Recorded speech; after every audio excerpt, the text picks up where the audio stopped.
آخر وہ سب بیت اللہ میں جمع ہوئے۔ ان لوگوں میں ابو امیہ بن مغیرہ بھی تھا، اس کا نام حذیفہ تھا۔ قریش کے پورے قبیلے میں یہ سب سے زیادہ عمر والا تھا۔ یہ ام المومنین سیدہ ام سلمہ کا باپ تھا۔ قریش کے انتہائی شریف لوگوں میں سے تھا۔ مسافروں کو سامان سفر اور کھانا وغیرہ دینے کے سلسلے میں بہت مشہور تھا۔ جب کبھی سفر کرتا تو اپنے ساتھیوں کے کھانے پینے کا سامان خود کرتا تھا۔ اس وقت اس شدید جھگڑے کو ختم کرنے کے لیے اس نے ایک حل پیش کیا۔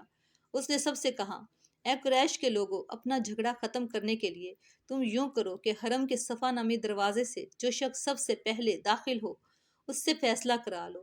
وہ تمہارے درمیان جو فیصلہ کرے وہ سب اس کو مان لے۔ یہ تجویز سب نے مان لی۔ آج اس دروازے کو باب اسلام کہا جاتا ہے۔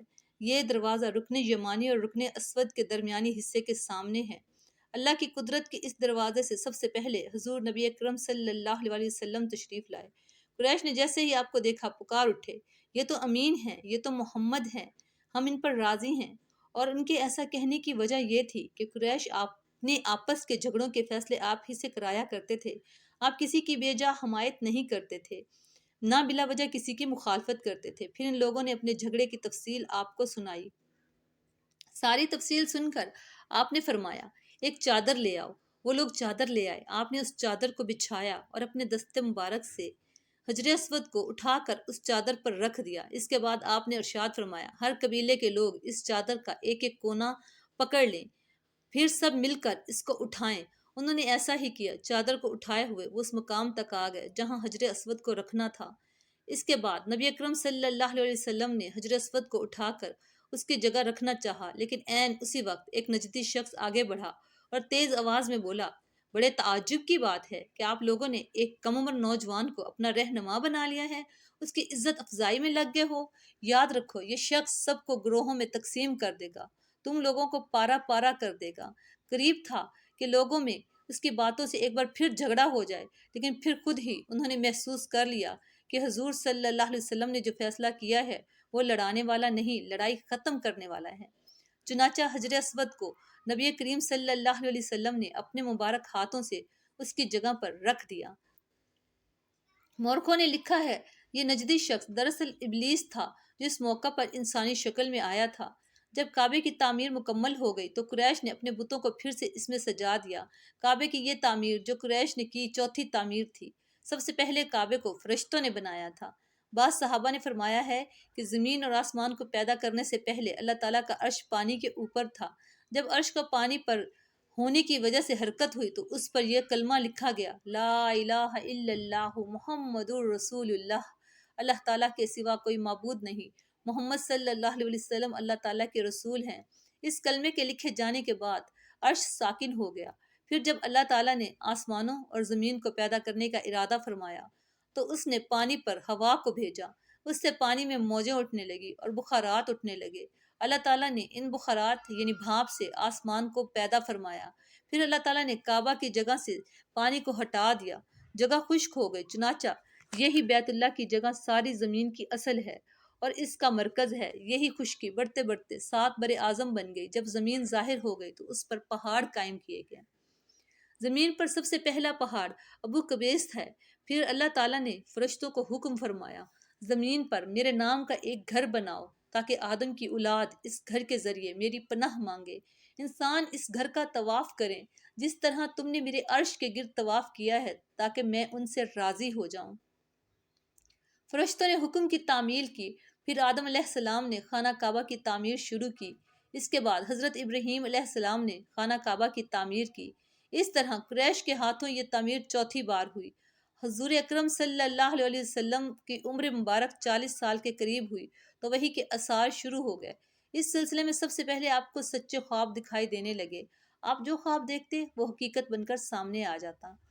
اللہ تعالیٰ نے سچے خوابوں کا سلسلہ اس لیے شروع کیا کہ اچانک فرشتے کی آمد سے کہیں آپ خوف زدہ نہ ہو جائیں۔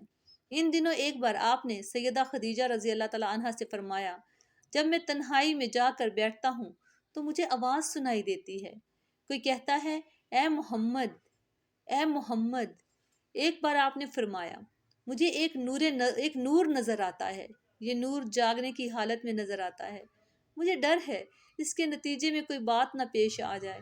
ایک بار آپ نے یہ بھی فرمایا، اللہ کی قسم مجھے جتنی نفرت ان بتوں سے ہے اتنی کسی اور چیز سے نہیں۔ وہی کے لیے آپ کو ذہنی طور پر تیار کرنے کے لیے اللہ تعالیٰ نے فرشتے اسرافیل کو آپ کا ہمدم بنا دیا تھا۔ آپ ان کی موجودگی کو محسوس تو کرتے تھے مگر انہیں دیکھ نہیں سکتے تھے۔ اس طرح آپ کو نبوت کی خوشخبریاں دی جاتی رہیں، آپ کو وہی کے لیے تیار کیا جاتا رہا۔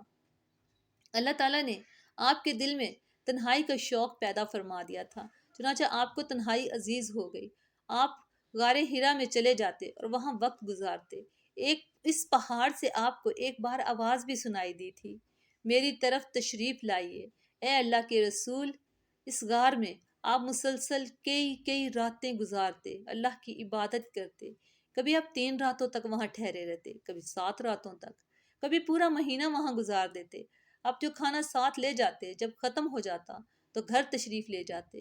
یہ کھانا عام طور پر زیتون کا تیل اور خشک روٹی ہوتا تھا، کبھی کھانے میں گوشت بھی ہوتا تھا۔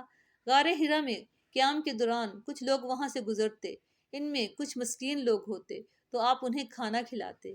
غار ہرا میں آپ عبادت کس طرح کرتے تھے روایات میں اس کی وضاحت نہیں ملتی۔ علماء کرام نے اپنا اپنا خیال ضرور ظاہر کیا ہے۔ ان میں سے ایک خیال یہ ہے کہ آپ کائنات کی حقیقت پر غور و فکر کرتے تھے اور یہ غور و فکر لوگوں سے الگ رہ کر ہی ہو سکتا تھا۔ پھر آخر کار وہ رات آ گئی جب اللہ تعالیٰ نے آپ کو نبوت اور رسالت عطا فرما دی۔ آپ کی نبوت کے ذریعہ اپنے بندوں پر عظیم احسان فرمایا۔ وہ ربیع الاول کا مہینہ تھا اور تاریخ 17 تھی۔ بعض علماء نے یہ لکھا ہے کہ وہ رمضان کا مہینہ تھا کیونکہ قرآن رمضان میں نازل ہونا شروع ہوا تھا۔ 8ویں اور تیسری تاریخ بھی روایات میں آتی ہے اور یہ پہلا موقع تھا جب جبرائیل علیہ السلام وحی لے کر آپ کی خدمت میں حاضر ہوئے۔ اس سے پہلے وہ آپ کے پاس نہیں آئے تھے۔ جس صبح جبرائیل علیہ السلام وحی لے کر آئے وہ پیر کی صبح تھی۔ پیر کی صبح ہی آپ اس دنیا میں تشریف لائے تھے۔ آپ فرمایا کرتے تھے، پیر کے دن کا روزہ رکھو کیونکہ میں پیر کے دن پیدا ہوا، پیر کے دن ہی مجھے نبوت ملی۔ بہرحال اس بارے میں روایات مختلف ہیں۔ یہ بات طے ہے کہ اس وقت آپ کی عمر مبارک کا 40واں سال تھا۔ آپ اس وقت نیند میں تھے کہ جبرائیل علیہ السلام تشریف لائے۔ ان کے ہاتھ میں ایک ریشمی کپڑا تھا اور اس کپڑے میں ایک کتاب تھی۔